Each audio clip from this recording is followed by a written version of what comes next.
It is horrifying to throw sulfuric acid on a romantic rival. But what about injecting it into someone's stomach? A terrible thing. This is the first case that I've seen, characterized as heartbreaking misery brought to life. This woman is more heartless than you can ever imagine. Not only did she want her opponent dead, but she also wanted her to suffer severely in her last hours. My dears, this story serves as a chilling reminder of the depths of human venom. This episode takes us to Xiai County, Shangqiu, Henan, December 16, 2012. 19 days after her wedding, Zhang Erli was lost in a lovely dream, late, unaware of the nightmare that was going to happen. Several strong men burst into her room and trapped her to the bed. These men are not our focus, but the devil woman who calmly walked into the room last. With an expressionless face, she injected sulfuric acid into Zhang Erli's abdomen. An immense pain shoots inside Zhang's body. After they left her to suffer, Zhang attempted to call her husband, but he was unreachable.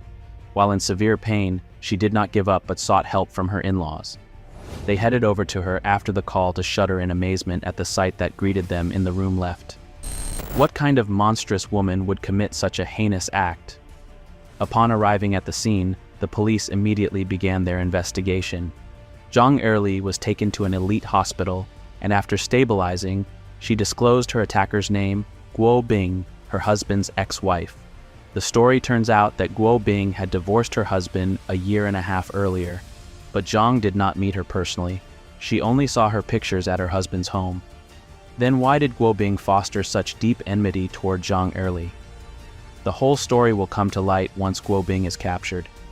Guo Bing's family claims that she vanished after leaving the house on the night of the incident, and on the same night, a tricycle and a ladder were returned to their home by several men.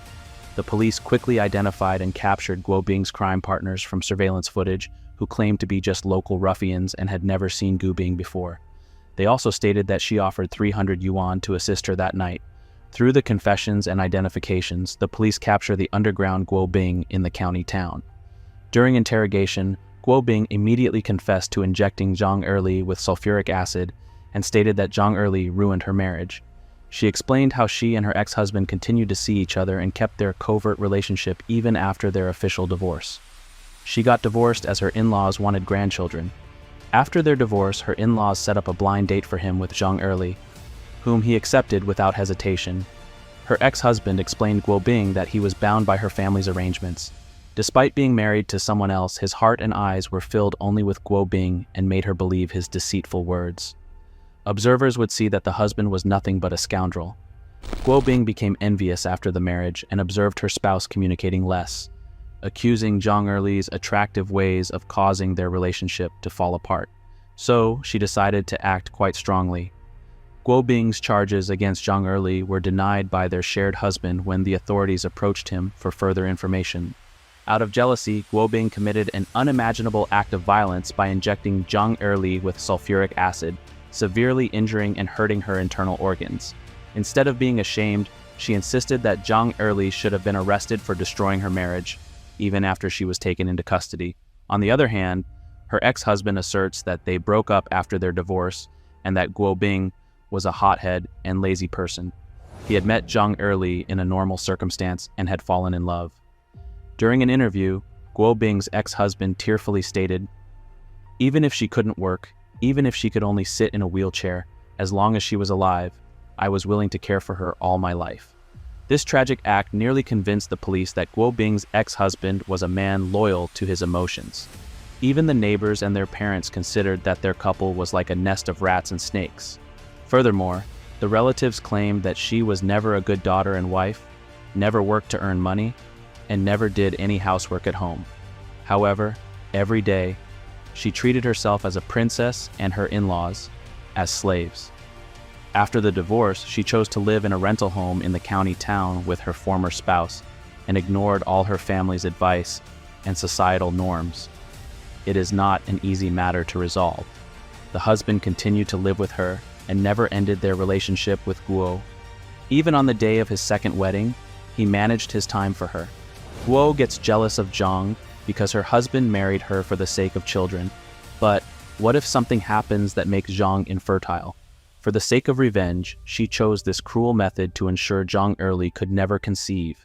In this story, what is the fault of Jong Early to bear such terrific abuse? Jong was generous and treated her elders with great respect. After marriage, their union was compatible, legal, and respectable. But she was unaware of his husband's monstrous relationship, which led her to the hospital. Her in-laws said, "Early is wonderful. Since she arrived, she's bought us shoes and served us water to wash our feet. Even when she returns from a bit of work, she immediately brings us a stool, asking us to rest." Due to the sulfuric acid, Jong Early suffered serious organ damage that required millions of dollars in medical expenses for treatment, far more than the families of Guo Bing and her ex-husband could afford.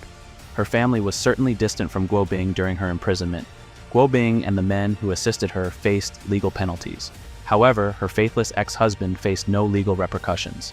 In the end, 3 months after the incident, Jang Early died from organ failure, leaving her suffering to haunt her husband for the rest of his life.